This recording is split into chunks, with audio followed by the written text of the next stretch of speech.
All right, guys, here we are. It is Toy Stream Live here with the Nerd Room. We've got myself, Tim, good friend Carlos, and our man from across the ocean. We've got Ian dropping in from a different time zone from Japan, and we're here to talk about toys, guys. We did a bit of an audible, an impromptu discussion in the background here, and we said, you know what? Because we missed our first toy stream a couple of weeks ago, and we've had a lot of discussion online recently about toys, and we're excited to talk about toys. We decided, let's do it this week. Let's just go live stream. We'll drop the audio in the podcast feed later, but let's take advantage of this form, of this platform, and show off what we've been collecting. Because, guys, it's been a long time since we've talked about toys, talked about collecting, because it's been a weird couple of months for both myself, Carlos, Ian. Everyone has been all over the place, a lot of upheaval in our lives.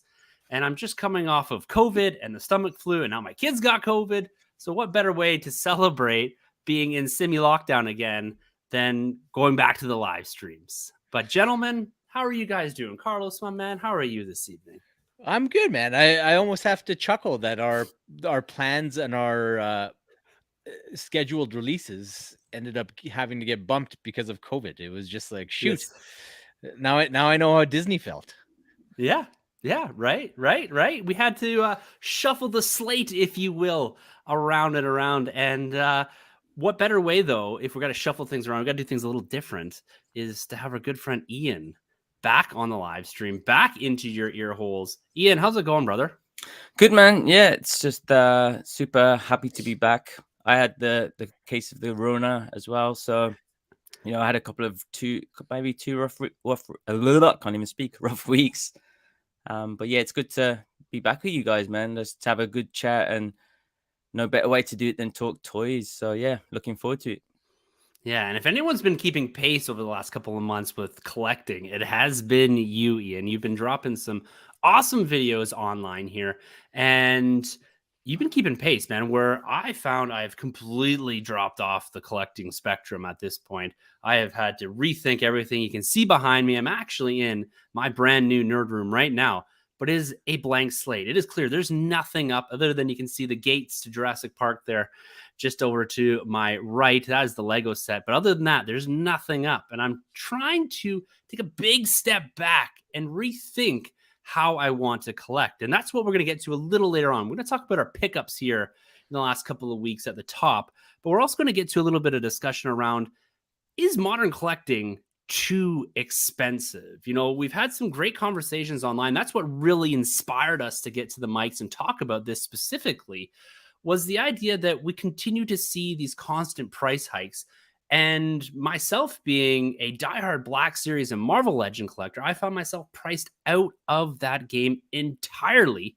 And I want to open up the discussion with us here and with those that are online to just see how everyone else is feeling. Take the pulse of the collecting community, whether it is live here or later on in the comments, on how you're dealing with these perpetual price hikes and really where this all leads us down the road. I'm very, very curious from across the collecting spectrum to hear what people have to say about that. But before we get to any of that, we got to talk about some pickups. This is a segment that we used to run inside of the podcast that used to drop every single Thursday. We pulled back that a little bit and we decided to reformat it into this live stream show, Toy Stream Live, because we wanted to take advantage, I should say, of this visual medium, because toys, it's all about the visuals on these things. You got to get your hands on it. You got to get a little dirty. You got to open things up. So I got to hear what's been Carlos, talk to me a little bit about that.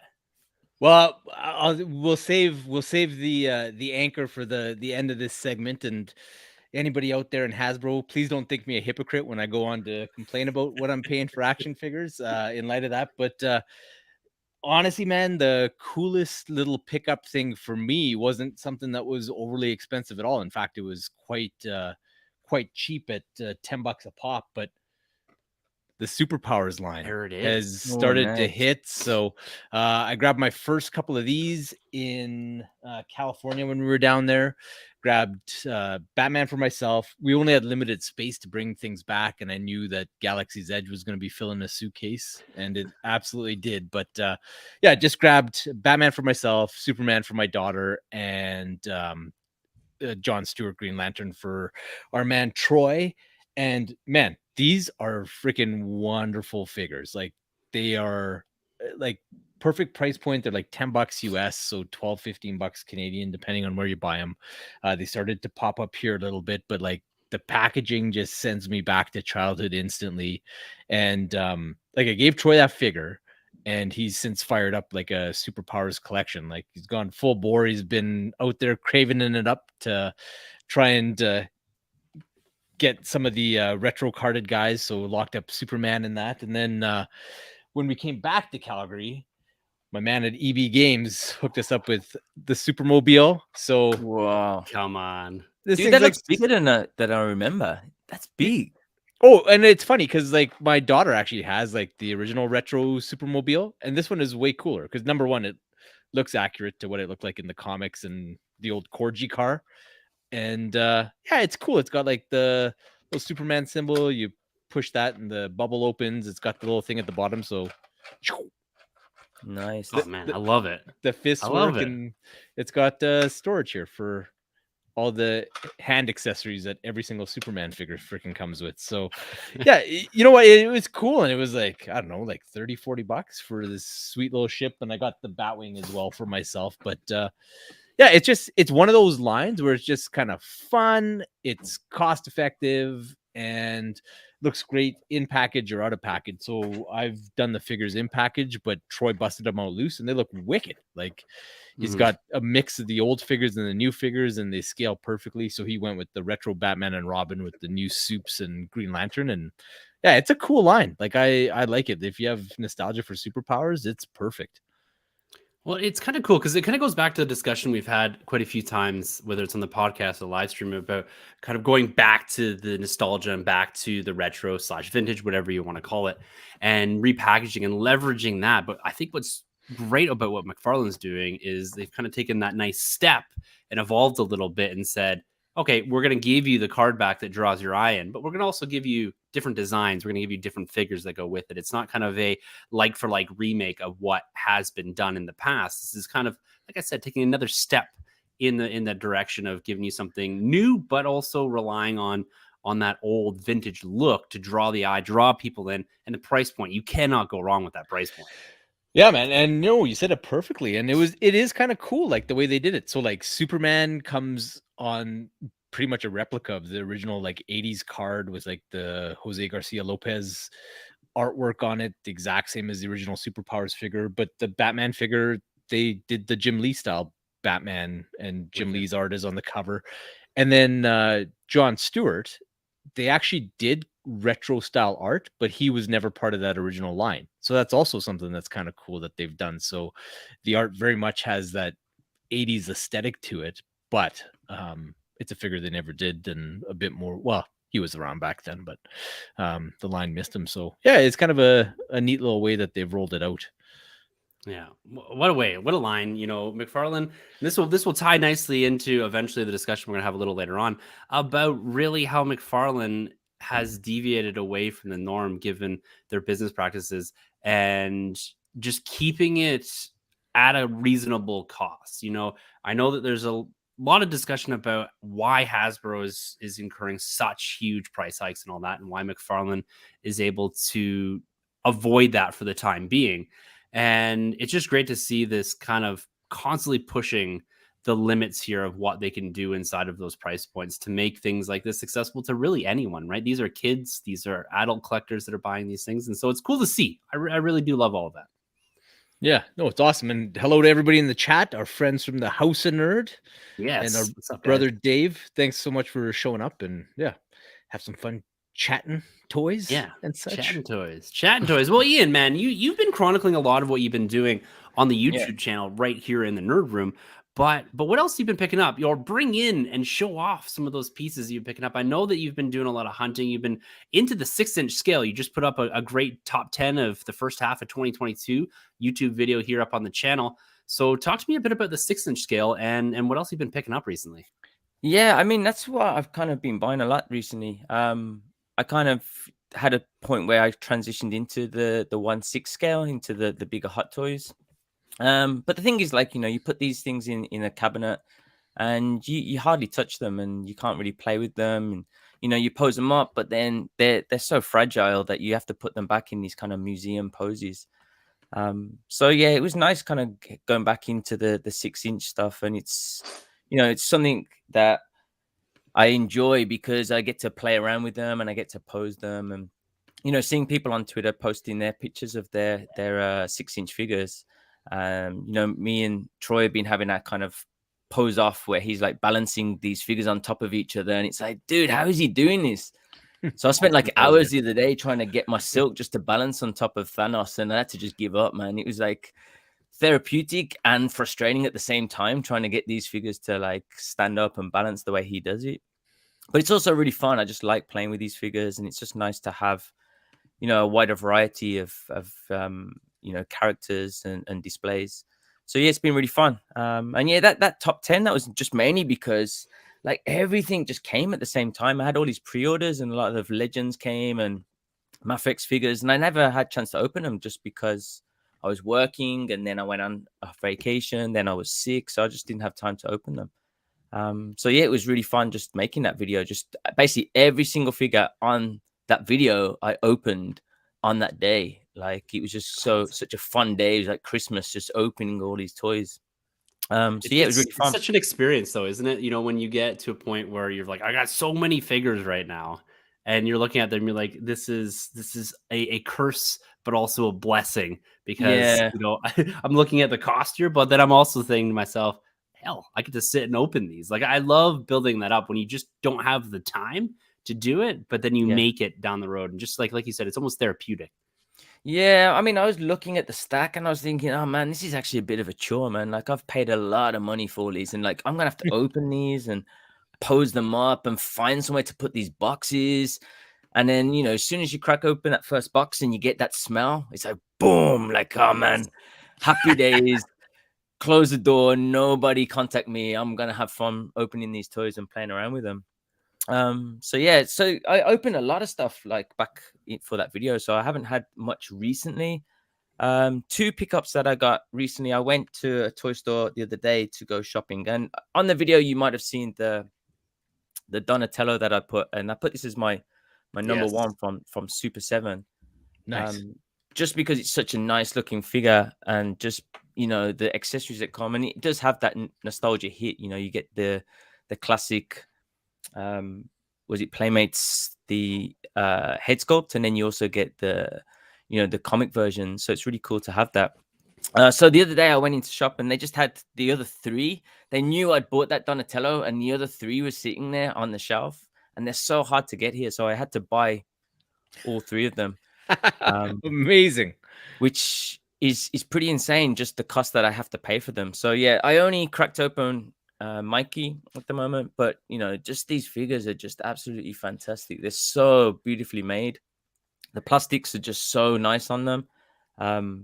They're so poseable, and just like the amount of accessories these figures come with is just fantastic. The only thing is I do have to pay those import prices, which is pretty insane. But now, as we said, we'll talk about later, just comparing that to the price I'm paying for a Marvel Legend, it's not far off. And, it comes in this absolutely stunning, it comes in this beautiful box that slides up, and you got this display with all these accessories. So many accessories in the Super 7. Like, yeah, it's comparing crazy. that to stuff that Hasbro's giving us, it's a no-brainer. Like, these other companies are giving us quality stuff for almost the same price. Mm-hmm. Yeah, I got a convergence of price almost. Yeah, I gotta tell you, man, like those Super 7 figures, I've been so tempted with the freaking Lion-O. Like that's the one that I would pull the trigger on, but I just know that you let in one Thundercat, you let them all in. Yeah, well, I mean, like if I lived over there, I would probably be broke. Like I'd be eating insane. Because those Thundercats, I have been chasing them I can't get them here, right? I can get them maybe from like is it Big Bad Toy Store, get them shipped over. But the amount of money I'm paying on shipping, like, I might as well just get like a big box of stuff.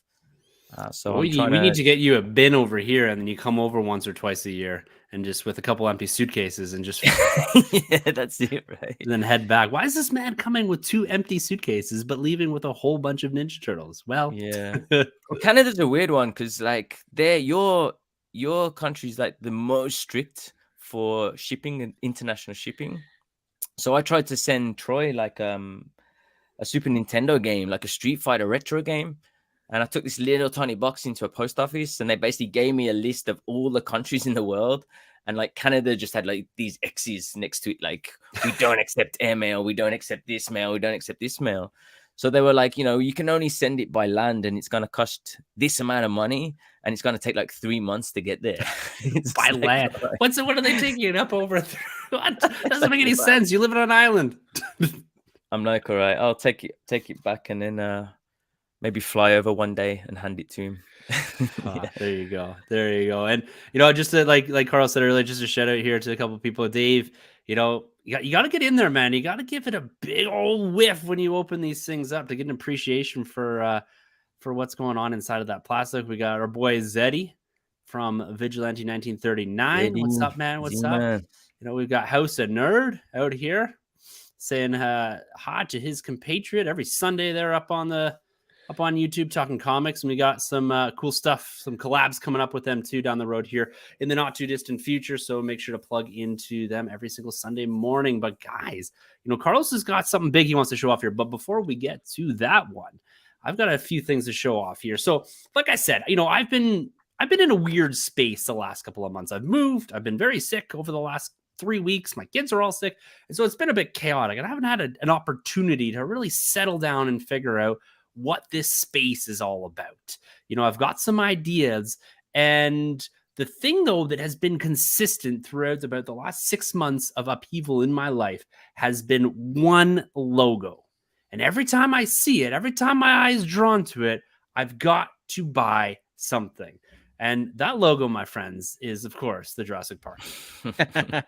I cannot resist this. This is probably like, this is my Superman emblem. This is my Spider. Like every time I see this, I have the need to go and purchase something, as long as it's kind of like reasonable. I'm not buying like underwear and stuff like that, but I probably would.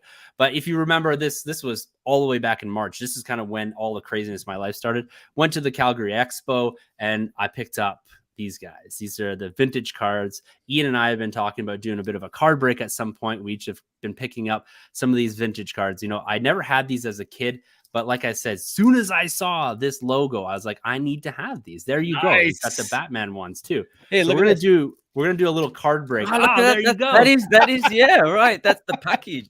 I Yeah. wanted the red package because I don't know. Like, I always used to get the red ones, but I ended up with the yellow ones. But yeah. Man, you got it there. Yeah, the red was series 2.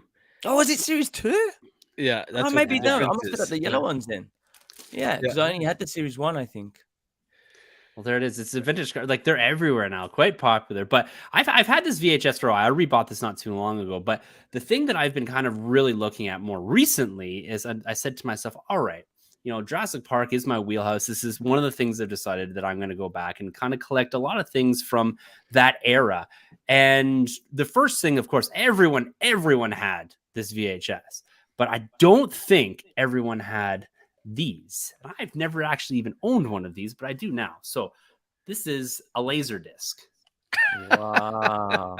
Of Jurassic Park. I've never even seen a Laserdisc player in my whole life. These things are about the size of a record, give or take.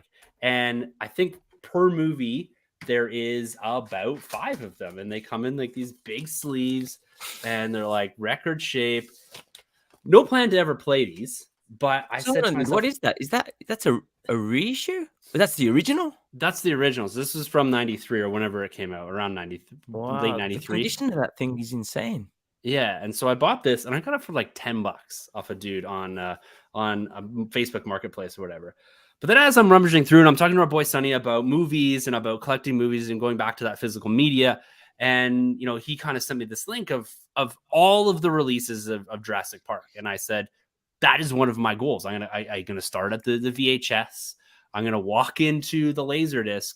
But when you start at one, you got to get the other release too, right? That's So hilarious. How did you find 2 laser discs in the span of a few months? for $20 total. And so this was called a letterbox edition. So someone's gonna have to let me know what the deal is with the difference here is, but I just wanted it because it looked different on the front, right? There's 2 laser discs, from my understanding, that were released in North America. These being both of them. And I don't know. I have like a continuous search for Jurassic Park that goes on Facebook Marketplace and Kijiji. And anytime something pops up, I get a notification. And this one's in a little bit worse condition, some wear along the seam there that I can probably fix up a little bit.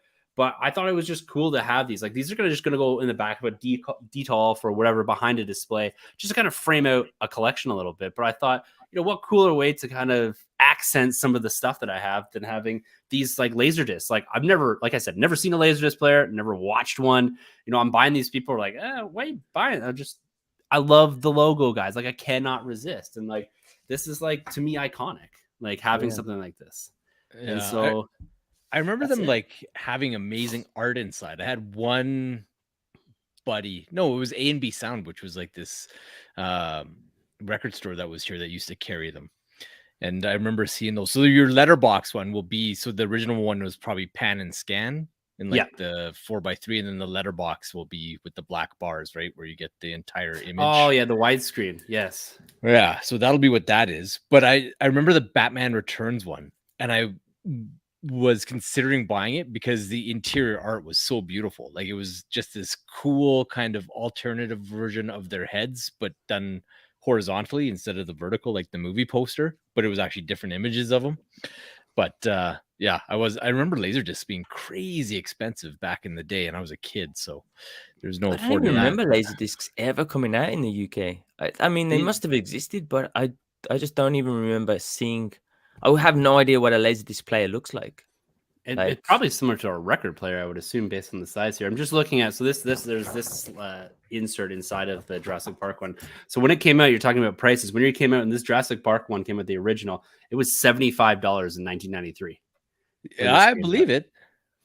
And the letterboxed was 45, and then you got some various other ones like Jaws and Schindler's List and all that are in around $50 so it's kind of like a really kind of cool throwback, and there's such a small window of time, right? It'd be like going back and collecting like HD DVDs over Blu-rays, right? Like, there's like this window of time that they existed, and then they got kind of pinched out pretty quick, because like the VHS are still coming. Yeah. Like, VHS is like when they're coming out. Like, I only remember the transition from VHS straight to DVD, right? DVD, Blu-ray. Like, this is like this is one of my old ones, right? So this is kind of like one of the first times they released both of these together, and so I've gone back and kind of started collecting all that, and this is like my original Lost World as well with the there you go. So it's kind of a weird sub collection that I've started here, is collecting all the various VHSs and Laserdisc and all this. And man, what a way to collect things. And Dave's talking here about, he's got his dad's friend was a major Laserdisc nerd. Like, it's such like a weird niche thing, right? Like, I don't remember records as a kid, but my parents had all kinds of records, right? And then I remember the cassette, but I don't remember the 8-track. And so it's kind of this like lost little piece that I'm happy to have in the collection. That's cool, man. You're gonna have to get on that hunt for the Betamax and the HD DVD versions of those movies. Yeah, I said I was gonna do all the way up until like this version of the release, when this is the first Blu-ray release.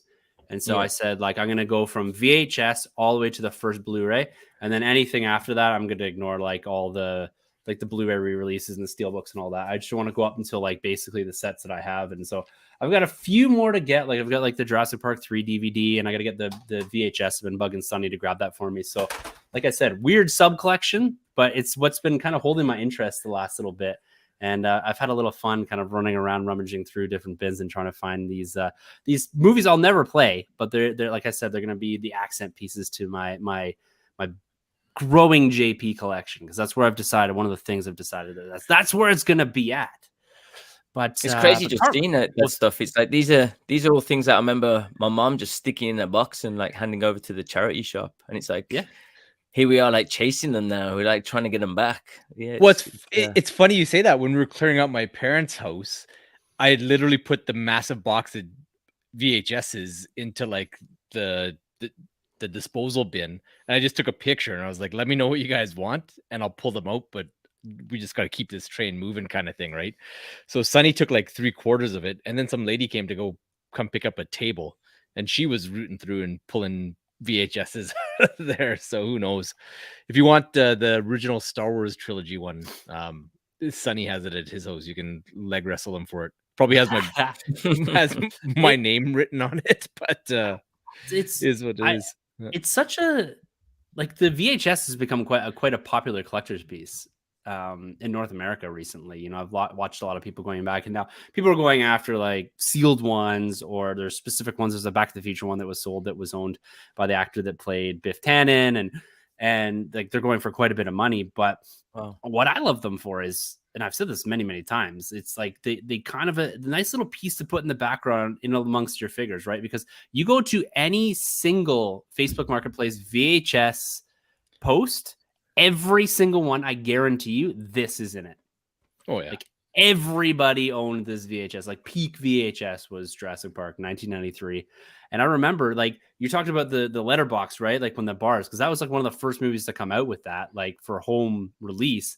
And I thought it, like, they kept calling it split screen. For some reason, my child brain, I thought it was like split in the middle. And I was like, what? This is going to be terrible. I didn't understand what it meant or what it was.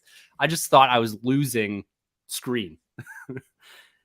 But all right, let's talk about, we got a few more things. We got another reveal here, Carlos. I'm going to pull this up. Are you ready for this? Yeah. So a little while ago, I posted on Twitter that the DHL guy showed up at my house, and my daughter's texting me, and she's like, yeah, Daddy, you got this package that's come, and the delivery guy can't get it onto the stairs. And I was like, oh my gosh. Because like, I can't even imagine what that is.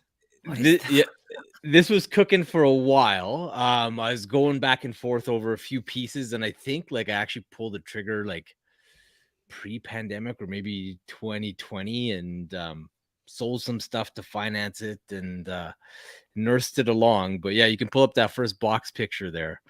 I was able to grab the Prime 1 Jason Fabok Batman statue based on his cover of Detective Comics 1000. So to give you an idea as to how big these boxes are, so these are actually the interior boxes. It actually had external boxes with like styrofoam and stuff that were a bit bigger. But so I put the comic book on top of so the second box is just the base. Wow. And that's like that's the comic book to give you this thing. And then like there's the Fabok McFarlane. It comes in 2 boxes. Yep.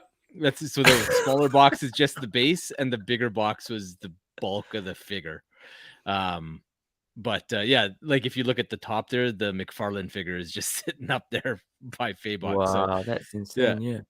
If you jump to the next one there, Timbo, that's just the back of the box, some cool artwork, and yeah, man. So I went back and forth, kind of consulted my man Troy. There was a few Prime 1 pieces that I was looking at, and this was the one we settled on. Like, as is well documented, Three Jokers is one of my favorite things ever. And like my man Sergio can attest, like Jason Fabok, I think, is my favorite modern day Batman artist. Like it's him and Jim Lee shoulder to shoulder, but he's just got a bit more of a unique take on bats that just sings to me a little more. It's like plays with all those pieces of that prototypical house style Batman, but he incorporates a bit of the Affleck costume, incorporates a bit of the Keaton costume, and it's like just this all-time wicked Batman. So if you want to jumper one more, buddy,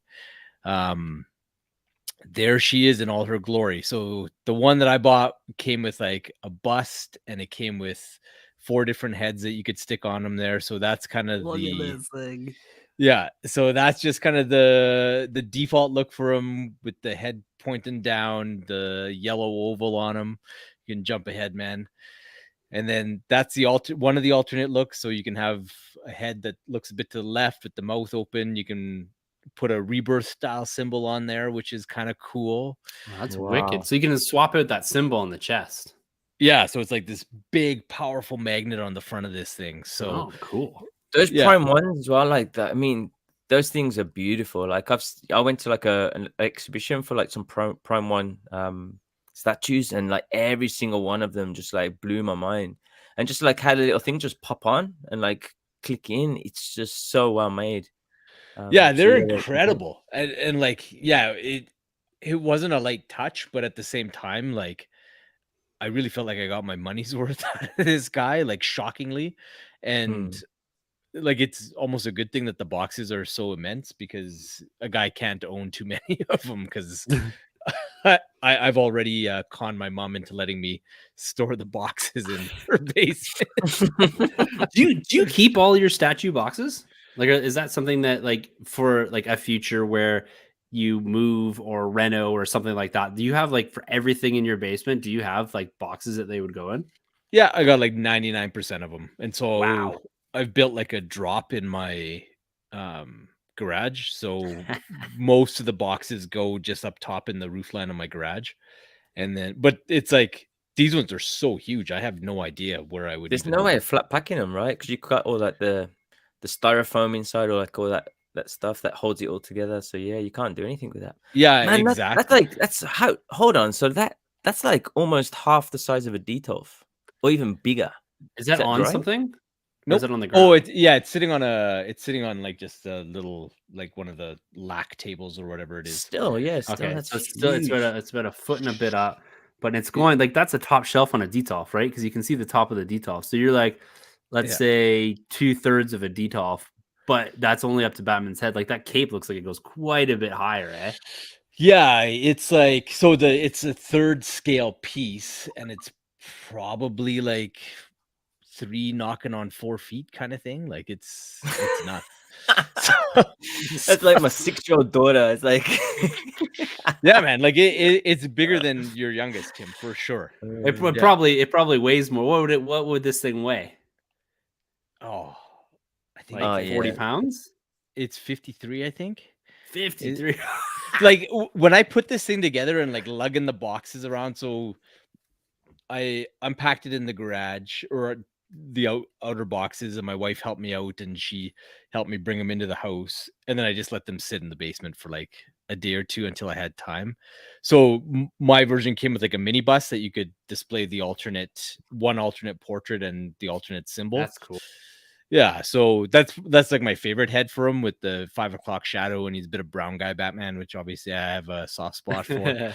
Um, but yeah, and I just let him sit down here for an evening, and then like Saturday night, I started putting this guy together, and I was exhausted by the time it was done. And I'm like a decently fit guy, but I was gassed and like my core hurt from just like holding the pieces and just engaging the core to like You're so move 'em tense probably around. carrying it around too. You're like, don't drop it, don't drop it, don't drop it, don't drop it. Like man, yeah, insane. you can't I let would your love to father-in-law see in my there wife's to face help you. if she came home and she saw that box just in those 2 boxes in the living room. It's just basically that's a Tokyo room. Like a whole room is that one statue. But Yeah, yeah. dude, those boxes were insane. Like my daughter like said, yeah, you had to put them in the garage. I was like, oh, whatever. Like maybe it was just awkward. And then it's like, oh no, I gotta park on the driveway. 'Cause I can't pull the I feel sorry for Batmobile the into this delivery place. guy having to like carry those things up your steps. It's just trying to get to your house. Oh, Oh yeah, he man, wouldn't even do it. He's just like, yeah, they're too big and too heavy. I'm not bringing Oh, them he up just here. left So it on the drive? no, she opened up the garage and he put them in the Oh, I garage. see. I see. Yeah. Sorry. Okay. Yeah. that's amazing. What a piece, man. What a centerpiece to a collection too, right? And it's crazy to think that like seeing this and knowing your collection, knowing your space, that this is like to show like in my mind at least how immense this is. Like that is a centerpiece in your space, which is He- it's not easy to take your eyes away from what's going on, but like and I have a good feeling I know exactly where that's perched too. Yeah, like he's there for now. I think like with the forthcoming revamp down here, like he might get elevated a bit, but at the same time, like he's just so big and so Mhm. heavy. Like I might be limited what I can do with it. But yeah, and to be honest, like he might cap it out as my my last Batman statue, having collected them since like the 90s type of thing. Just What a because I don't win-win. know. Yeah, like it's honestly, and I'm just kind of surfing YouTube a little bit and looking at some of the big statue collectors out there and whatnot. Like the buzz is that it's like the ultimate Batman statue, like the kind of collection defining piece. And I was like, well, you know what? I kind of agree. Like it's just this perfect Batman, and it might I love be what they do with because those statues, though. Just that fact that you can customize them. It's just, Mhm. I mean, you know, I moved on to the 1/6 scale stuff, but as I said, like I keep them half the time in these kind of museum poses. And the great thing with those statues is they look beautiful, but you know, they're all posed up in these nice poses. Now the fact that you can customize them and you can change heads and pieces on them, it just makes me wonder, you know, whether I should get into the statue game and move away from some of these, you know, hot toys, which I mean, the longevity of these things aren't that great, to be honest. You know, you see them, you know, the fabrics changing color and you see the materials creasing, becoming damaged. The great thing with those statues is, you know, they look great forever. Like they're so well made and robust that, you know, you don't have to ever worry about them. So yeah, it makes me wonder if they're better suited to my kind of collecting. yeah, well, and I'm kind of like money shot guy. Once I get something in a money shot pose and I leave it, right? So the articulation piece isn't a huge factor for me. But yeah, it's true. Like the head that I have on him now, like I love that head, but it's just turned in the direction that complements my room the best and where I sit when I'm down here, so I can kind of see it the best. But once I get him up a bit, I probably have the looking down head or like the one peering off to the right kind of thing. So yeah, when I get a chance, maybe I'll do a bit of a review. It seems to have some heat around this release and showcase it a bit It's closer. just beautiful. And you know, Ian, you brought up an interesting point as we kind of segue to talking about modern collecting, right? And you know, statues, you know, the essence of a statue is that it's a single pose, but they've moved beyond that, right? They've moved beyond and evolved to a point where you can customize these things a little bit. And I'm not going to ask how much that thing was, but I have a good idea in my head. It's about 6 Black Series figures, I would say, give or take. No, I'm just kidding. But no, but it's an interesting concept that you bring up, Ian, as we move over to talking about, you know, the expense of modern collecting. And it was something that kind of really took me aback the other day. And that's what really, like I said, inspired this us going to the stream today. Was I threw up a post or someone tossed something to me and it was like, look how much this 2.5 pack. It was Mando, Ahsoka, and Grogu from season 2 of the Mandalorian, and it was about $100 Canadian, give or take. And I thought to myself, like, that is absurd, and that just like lunacy is kind of the stamp I put on top of that. And myself being a longtime Black Series and a longtime Marvel Legends collector, I found myself at a point where I'm ready to make big decisions on my collection based off of those price hikes, because I just feel it is not only unattainable to a degree, but I find a lot of the fun's been sucked out of things because you look at it and you're not looking at the figure anymore. You're looking at the price tag underneath it. Like that's where my eye goes to. It doesn't go to the box art, doesn't go to the figure, doesn't go to the sculpt. It goes to the $39, $49, $59 price tag that sits underneath it. And I immediately find myself deflated where I'm supposed to be in the aisles, kind of rummaging through, getting that high of finding these figures. And I got to the point where I'm like, it's just not for me anymore. And I'm kind of disappointed in that fact. And it is a bit hurtful, but is modern collecting too expensive, Ian? Like you're still in the 6-inch game, and we see variability of price between the state. Like the guys that live just to the south of us, they're paying in the order of $10, $20, $30 less per figure in some instances than us. But is the game getting too expensive? Like, do you find yourself now looking and saying, I don't need that figure, where before you'd be like, ah, sure, let's get another Donnie, or let's get another Spider-Man. Is it getting to the point where you're going to have to make some hard decisions and go with an all Mafex collection? Or are you going to kind of continue to ride out the 6 inch and see what happens to these lines down the road? Yeah, it's a tricky one for me because I think from my perspective, it's a little different. I live in Japan, and the fact that I've been paying these prices for quite a while. For me, it's kind of funny to see a lot of people complain about these prices because it's like you guys are now in the same boat that I'm in. Mhm. I've been in for quite some time. And it's actually strange to actually see that you guys over there in Canada are paying more than I am. I think it was, some people were commenting on this one on Twitter, and like, I picked this guy up for, Canadian 45, Canadian $45. Whereas, people are posting pictures of that thing for like 85 on Twitter. And it's kind of crazy just to see those differences in price. And yeah, for me, like, now that especially these Marvel Legends, their prices are increasing, it's hard for me to justify those prices when there are brands like Medicom with the Mafex, which are making much higher quality figures, and the price difference isn't that much different. Mhm. So it's hard for me to justify it.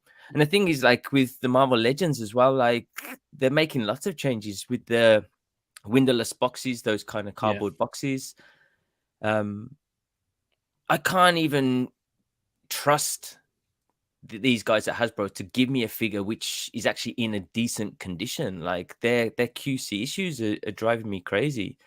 And like I got this, was it this stealth Spidey, and like one of the legs isn't even painted in the Really? black. And I've taken these figures back. There's only a couple of stores that actually stock them here. There's like a Toys R Us and there's the Hot Toys store. And Hot Toys store, I think they hate me now. The amount of times I've taken these figures back and saying, like, look at this figure. It's got like a paint It's issue. this Look at guy this guy, again. got a pimple on my head. Recently, they had like this Star Wars event, and they used to invite me. They used to give me an invite. They don't invite me anymore. It's probably because I take so many figures back to the store. But yeah, I don't know. Like I enjoy the small scale collecting, but it is a tough one.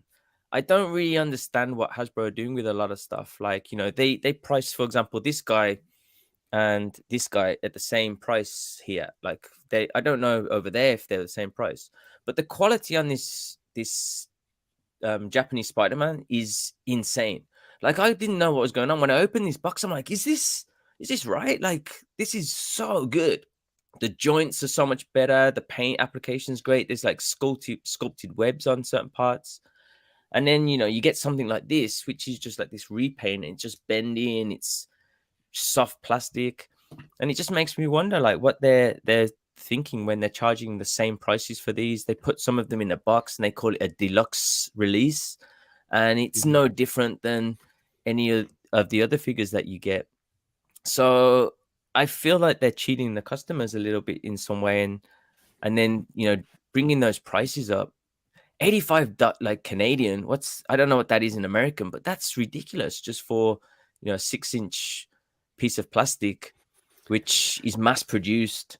A lot of them, they're just it's just printed paintwork on them. So it makes me think, should I kind of move back away from that 6-inch game and go back into the the higher, more luxury style figures like the Mafex or the Figure Arts and just buy smaller quantities of them?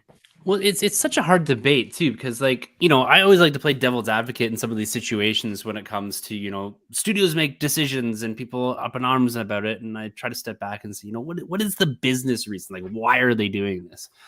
Right. And ultimately, these companies want to be profitable in some degree. And I don't know the nuance or the ins and outs of it, but I'm assuming this is related to supply chain issues and the cost of production, all this stuff. But for someone like you, Carlos, that's got a foot in kind of both worlds, right? Where you're existing inside of the McFarlane space and have had quite a good run. And much to the dismay of Mrs. Goddamn Batman, you've actually really, over the last couple of years, you've pivoted pretty hard into the 6-inch collecting. But at the same time, maybe not the same pace, your eldest is in a serious way into the Black Series, and your youngest has got some Marvel Legends love in there. And so you find yourself seeing both sides of the coin. So you probably have one of the more unique perspectives out there in the fact that you're a collector of one and you're financing another. And so you kind of got to spin. And so I'm interested to hear kind of your thoughts on the idea of, you know, the difference here, and also potential, like, where do these lines go? If, like, is there a ceiling to these price increases? Yeah, like some of it, I almost wonder. Like I've heard some weird things about how Toys R Us's ownership and distribution, and how the distribution and ownership sell product to their retail wing being Toys R Us, and that's why their pricing is kind of inflated, but it's all internal machinations kind of thing. But like, man, I posted in our thing there, like my oldest daughter adores Star Wars, and when you release a 3-pack with her 3 all-time favorite Star Wars characters in The Mandalorian, Ahsoka, and Grogu, and I kind of just I didn't say anything. I just threw the link at her, and I'll usually get like the, oh yes please, or I'll pay half or whatever. And she sends me a picture of Obi-Wan Kenobi, and it just says, we cannot afford. It's like a clip from Revenge of the Sith or whatever that she cut short. And The thing I love about that is you say that after showing us a Prime 1 4-foot Batman statue. I know, like I said in the pre, that's why you can't afford it. That's just you're looking at statue like, Dad, we can't afford it. We're eating noodles for the rest of the week. Yeah, no, I said I'm gonna come off a little hypocritical in the back half of this show, but it is what it is. There's a lot of blood, sweat, and tears that went into being able to bring him home, but and not all of them were the DHL drivers. But yeah, like it's crazy. And if you look at that set in particular that kind of got this discourse started, The Mandalorian is a straight up repack. There's no repainted elements. I think Ahsoka is as well, except she comes with her cloak. Yeah, the cloak. Yeah. And Grogu just has a head swap, which is tiny, but yet it's like this full cost set, or premium cost set. And yeah, that's like tough to swallow. And then, but for me, the real heartbreaker was that Spider-Man Noir that Ian just showed us a minute ago. Like my youngest daughter, like, adores Spider-Man, and Spider-Verse is her jam, and she's been chasing Spider-Man Noir since they did the well, there you go. It's like a repack of Ray's cloak, no less, according to our boy Dave. And if anybody's gonna know, it's that guy. Yeah. So like even worse, right? But yeah, that Spider-Man Noir, like, she was so excited for it, and we knew it was exclusive and we'd have to chase. And then for Kyle to find it on the shelf, and it's $85 for a single 6-inch figure that comes with essentially a repacked accessory, because that Spider-Ham figure came with the Spider-Gwen, just the hands are in a different position. Like, how do you justify that? But I don't know. Like, it's confusing for me, because like we have Toys R Us here. You know, I know Toys R Us closed in a lot of places. And I don't know if it's based on the ownership, but it's so weird, the fact that Toys R Us here, you know, go back a couple of years, they only get a certain selection of Marvel Legends. It's quite hard for me to get a lot of the stuff. But, you know, when they drop stuff, it's kind of dropping around the 40 Canadian, you know, price range. I don't know why you guys are getting it for having to pay like double the price, when it's usually me who's paying those crazy prices. So yeah, so well, I might as well. It's our stream, and I don't owe Toys R Us anything. In fact, they might owe me. But the way it was explained to me by a retailer is that, so Toys R Us's are all like, the international franchises are all owned separately. So Toys R Us Canada is its own thing. Toys R Us Japan is its own thing. Toys R Us United States is the one that went bankrupt, and that's why they're not down there right more. So then, with that, Toys R Us Canada, my understanding is that the owners of Toys R Us Canada are also the exclusive distributor for Hasbro. So what he does, or they do, is they distribute to their own company, being Toys R Us. So Hasbro sells the Star Wars figures in particular, which is why they're a bit more than the Marvel Legends figures, despite them technically supposing to be the same price. He, as the distributor, sells it to Toys R Us, his own retailer, at retail price. So he doesn't sell them to Toys R Us wholesale. So he sells them to Toys R Us at retail price. So therefore, Toys R Us has to mark their figures up from there. So that's why the price is out of whack at Toys R Us, which is fine because then you can go other places, right? Like you can buy, like my kid almost exclusively buys her Black Series from GameStop. Walmart is actually pretty decent for finding Marvel Legends, but then there's ones like that Spider-Man Noir. I can only get it from Toys R Us Canada because they got the exclusive from Hasbro. Really? Wow. But I'm not paying $85, and the price kind of works out because if you paid 40 Canadian, that means that he sold it to Toys R Us at 40 Canadian, and the markup being double is 85, right? Yeah. So Yeah, it's weird. I'm just gonna pull up the Toys R Us website here, so just so that all those that hear us talking about this stuff online and on Twitter don't think that we're making up crazy stuff here. And like the kind of the curious thing is like you look at the variability in price in some of these, right? Like on average, they're about $45. You go up to the deluxe packs, they're $56. You know, it's some of these Rogue One ones or these older ones are being knocked down to 30. Like 30 is a deep discount, 25 on some of these, right? But this is for, you know, the repack of all time in Jyn Erso, right? Like this figure was a peg warmer when it first came out, and then it was re-released. And so like you see in stuff that is all over the place in here, you know, $50 for this Boba Fett throne room, right? Like these are being pegged off as deluxe, and it becomes a tough pill to swallow. $50 for one figure. And you know, as much as I hate complaining about that stuff, when I look back at things, I can say, I look at myself and I say, for $50, I can wait out on Facebook Marketplace or Kijiji or something and buy retro toys. That really is what's making me happy right now, right? Like the other thing I struggle with, and this is kind of like the catch-22 of it all, right?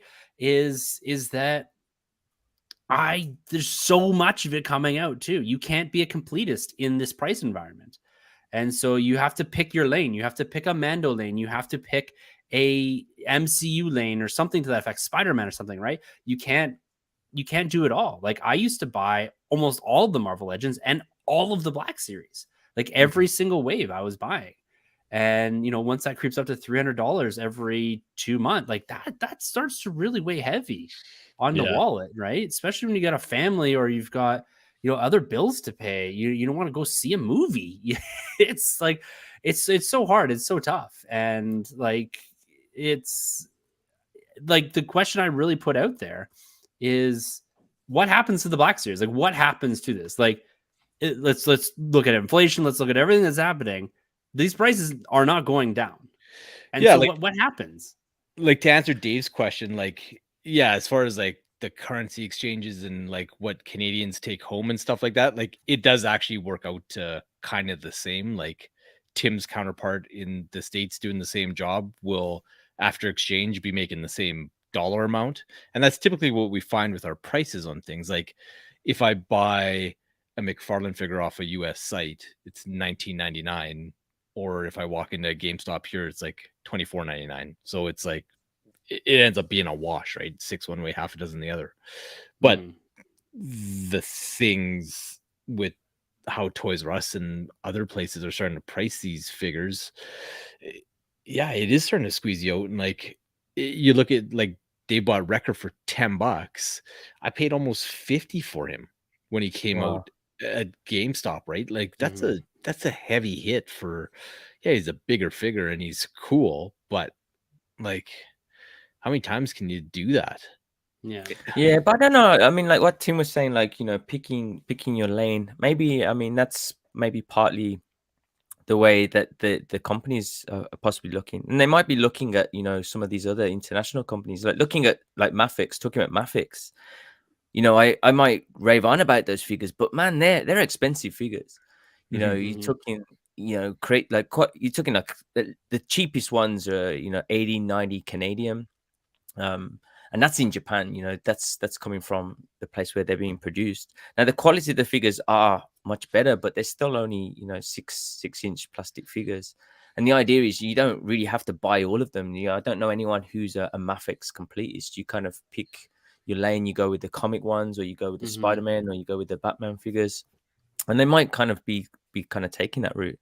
And even with the Hasbro stuff, like just the quality of the different figures, like, to be fair, like, to not, of course, be on their side, but with some of the Hasbro stuff, like just talking about the Noir, the quality of this figure is exceptional in comparison to a lot of the Marvel Legends. Just like the textures on the plastic are different in different places, the detailing, the paintwork, just all the little extras that they add to that figure. So, if I'm paying half price maybe for this compared to maybe this, for me, it isn't so bad because, the difference isn't huge. And, the plastics are probably better on this Mafex. You do get the material, the paint application, it's done by hand. So you do get a slightly better figure. But, part of me thinks that there are some Marvel Legends that maybe are worth the price in comparison to the rest of the market. There are figures that people are paying kind of crazy money for. I bought like a Halo Master Chief the other day, 6-inch, and I paid 150 for that thing. And that's from like a third party company. It's a smaller company, 1,000 Toys, and they're kind of a up and coming company. But that thing's super light. The plastic on that thing isn't so robust, and the detailing's really nice on it. But it's really hard to get, so you have to pay that extra money. So I don't know if some of these other companies are looking and thinking, if we're increasing the quality on some of these figures, and we're giving the consumers some of the characters that they're asking for, maybe it's time for us to start being a bit more competitive and increasing prices. And I think that's where it goes. There's a couple questions I actually want to get to in the chat here. Our boy Ron Dole jumped in here, and there's one actually I want to bring up from our good buddy Emmett. And like this comes to the devil's advocate discussion about all this, right? And his question reads, the price jump understandable, given that everything that we're buying right now costs more, like freaking apples or whatever, like food 10-15% more than we were paying before. And is toys any different, or is it just for us as collectors it's become so apparent because it's happened so fast, it seems? And I'm also not making 10-15% more on my paycheck, you know what I mean, at the same time. So we've gone from a price where, not a few years ago, I was complaining that they were $27 a figure and $25. And, I think when I first started buying Black Series is when Target was still a thing in Canada. And I was paying, I think, $19.99 for these, maybe $21.99 for these. And so in 10 years, we've seen these Black Series double, and in some cases, triple when you get to the exclusives and some of the deluxe. I can tell you right now, my paycheck is not doubled or tripled. Yeah. Like, to kind of take it on the other end of the spectrum, though, it's like, so Ian showed like the Nightfall Batman. It was like $125 or something like that, $100. Oh no, it's a bit, maybe less than that. Like, it's like, I think they go for about $90, I guess, Canadian, which is about, I don't know, what's that, 60-70 American.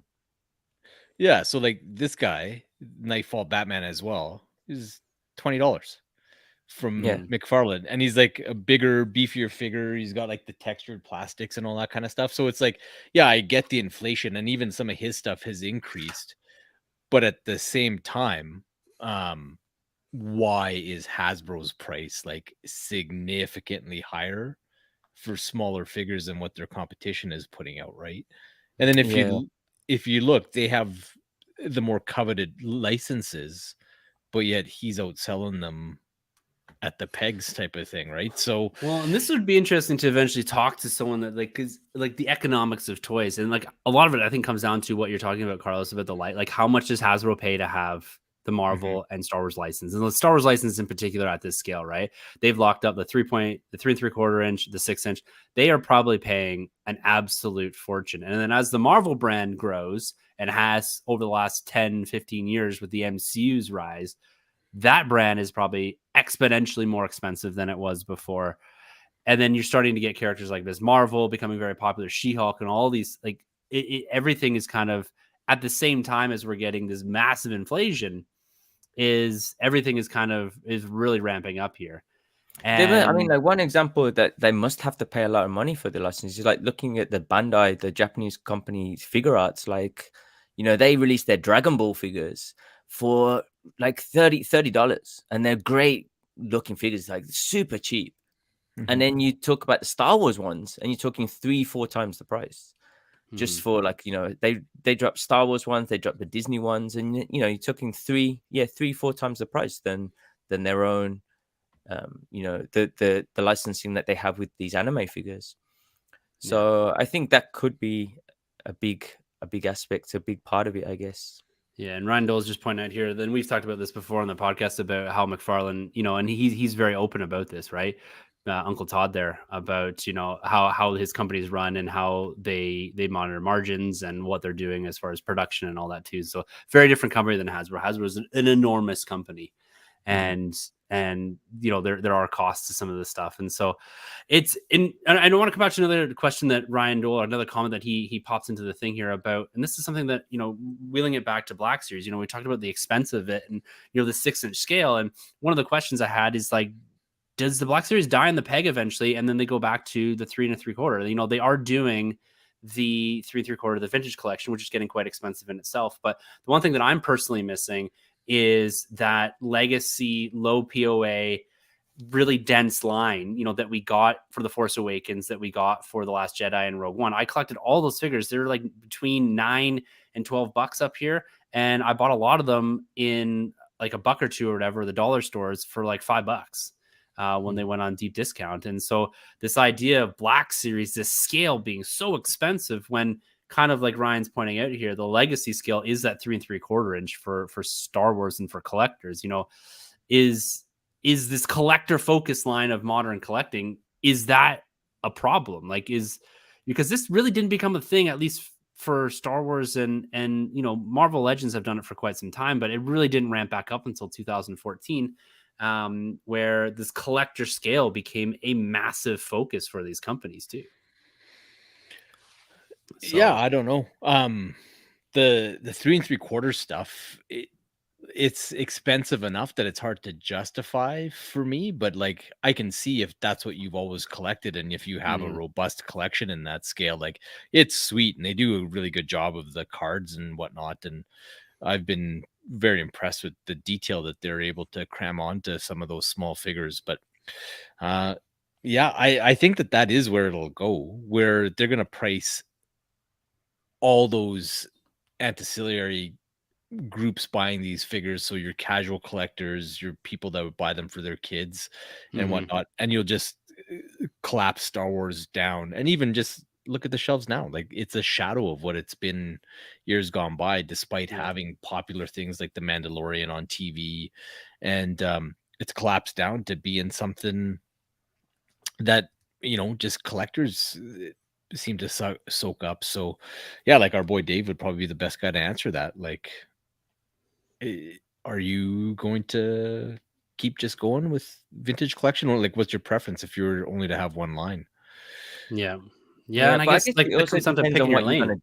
what you're gonna do with the figures, though. I guess, like, I mean, the 3 3/4, they look great on their cards, but they're not the kind of, I don't know, they're not the figures I really take out of the packets. Like when I get those smaller figures, whereas with the larger the scale goes, the more kind of displayable they are outside of the boxes and stuff. And I don't know, like, I don't know if in other areas of the world or the markets they are more successful. Like the Legends stuff here sells like instantly, it's gone. Like, you go to Toys R Us here, like I can't get anything if you don't get it on drop day. Like Toys R Us now do pre-orders on everything, like with Mafex, because everybody goes crazy for these figures. And I go into Toys R Us and everything's gone. The only thing I can find are Eternals figures. Like they're everywhere. Everything else is gone. And people like the Moon Knight dropped. It didn't even touch the shop floor. It pops up on like resale websites, on these websites, and people are paying 3-4 times the price of retail to get hold of these figures. So there are people that are still paying a lot of these prices. Yeah. And even if they do go down and they get into kind of the bins and they go clearance, that's probably the price that you would have paid back in the day for them. So I don't know if from a business perspective they're still making more money from this approach to increasing the prices and cutting costs on stuff like packaging and stuff. Yeah. This is like, it's interesting. You kind of bring up this concept of, and we've been kind of leading into this idea of picking your lane. And there's a couple of nice comments in here about, from Javi here, about the legacy scale kind of waning and leaning towards things like Hot Toys. And Ryan brings up another great point about, to display something, you got to display a hot toy, right?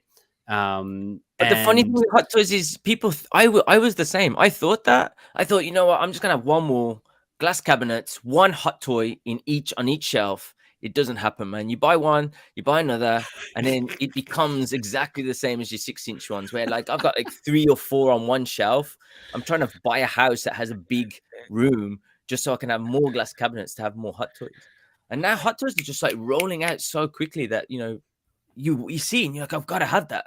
Like, they drop this, they'll drop like a new Spidey, they'll drop a Cad Bane. And now I'm just pressing that pre-order button and it just becomes payment plan. Yeah. And it's like, what do I do with the other ones? Like, do I sell those? Do I move on? And it's exactly the same kind of situation with the small scale. The thing with the small scale is just the fact that you don't need all of that space. But I don't know. I feel like the same thing kind of happens with collectors. It's very hard to only have 20 Hot Toys because new stuff keeps coming out, and you kind of get sucked into it all, I think. Well, sorry, go ahead there, Carlos. Well, I was gonna say, like, that's exactly where I was until between Uncle Tim and Uncle Todd. Like, that's where I got screwed because I collected action figures off and on in the package right up till kind of Batman Begins. And I was like, you know what? I don't love these things. And so I would just do statues and Hot Toys. And then, it was when I hooked up with these guys and just like the fig hunting, and there was like some fun to be had. And just, I thought, you know what? I'll play around with this McFarlane figure line. Little did I know that he's dropping waves like every 2 weeks. Every 2 weeks, something pumps up from the factory. And just because they're cheap here as well. I mean, you're paying like half the price or more than a Legends. And like, I have that shelf up there with all those McFarlanes, and I'm like, where do I put these things? I'm like, how many Batmen are there? Like, like I'm learning about new Batman that I've never even read before because of McFarlane, and I'm having to read the books just so I can buy the figure. Yeah. No, it's cool. Like, it's fun and it's cheap, but it's just like, holy smokes, man. Like, there's only so much shelf space, but it's an interesting quote unquote problem. Yeah, and that's where I want to kind of bring this around to, because we here in the Nerd Room, it's this is a discussion we wanted to have because I think it's at the tip of everyone's mind, at the tip of the tongue there. You see something, it's like that price shock, right? Like I said before, it's like the first thing I look at isn't the figure, it's the price tag underneath it. But the cool thing about all of this that's happening right now is that, yes, things are getting more expensive, but we're also living in a space where we have accessibility to action figures at really any scale, at any detailing, almost at our fingertips. Yeah, some of the Hot Toys you have to wait a little while. Yeah, sometimes it's hard to get a Moon Knight Marvel Legend.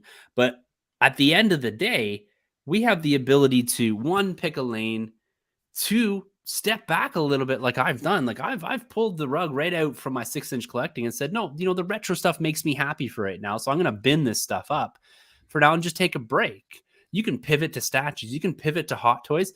You don't have to get everything right now, because I can tell you with the utmost of confidence, some things will be more expensive, but stuff is generally accessible. You can still buy a vintage Star Wars action figure that came out in 1978.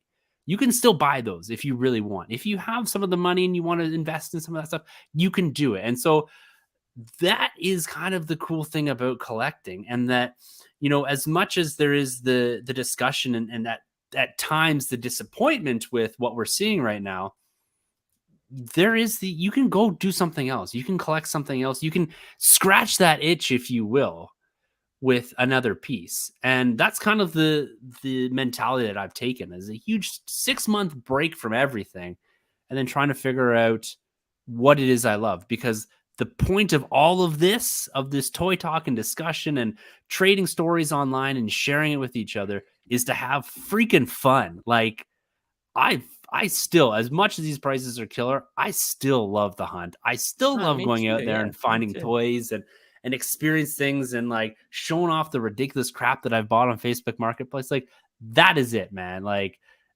at the end of the day, you know, the question is modern expensing too expensive? Is modern collecting, I should say, too expensive? If you're a completist and if you're trying to buy everything and if you're trying to soak in every single Batman that's ever been produced, yeah, probably yes is the answer. But you can pick a lane.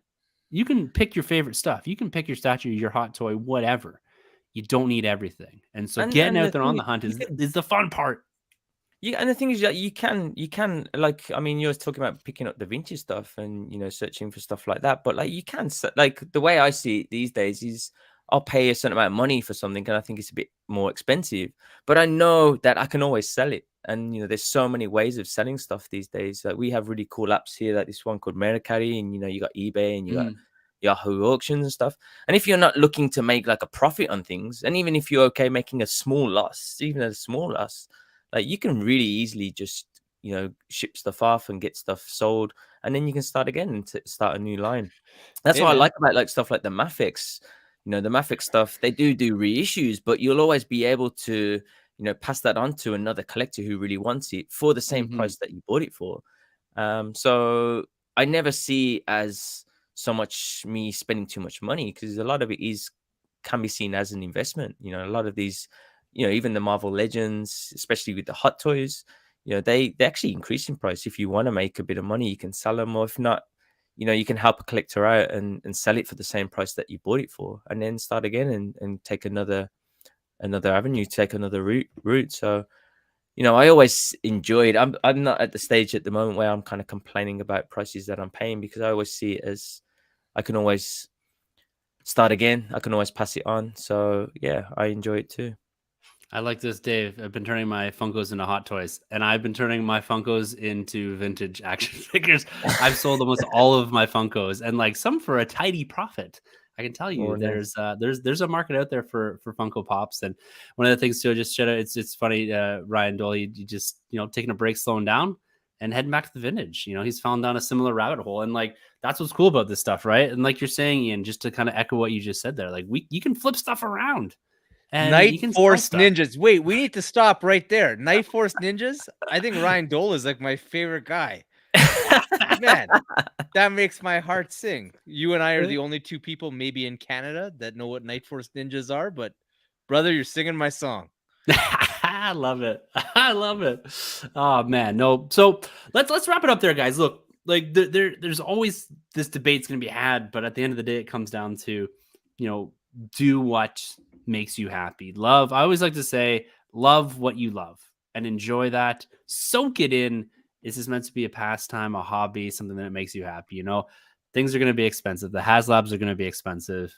Marvel Legends, Black Series are going to be expensive, but you know, there's ways to get around some of this stuff. I buy a lot of my Marvel Legends and Black Series secondhand, open, because I buy them at a box. Sometimes I don't know where this guy gets them. Maybe they fall off a truck. I have no idea. But at the end of the day, it's all about what makes you happy. So, gentlemen, let's wrap this one up. Ian, closing words here on this discussion, and then also shout out your handles and that. What are you doing in the space here? Yeah, I guess closing words. Yeah, like you said, just love what you love. Like I think sometimes you turn these kind of things into a chore, and you shouldn't really be that way.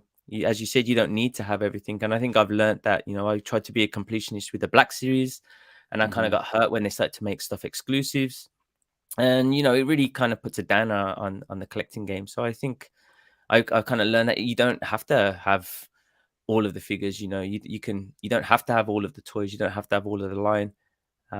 Get what you can get, enjoy what you can get, and yeah, don't make it into a job trying to get hold of this stuff.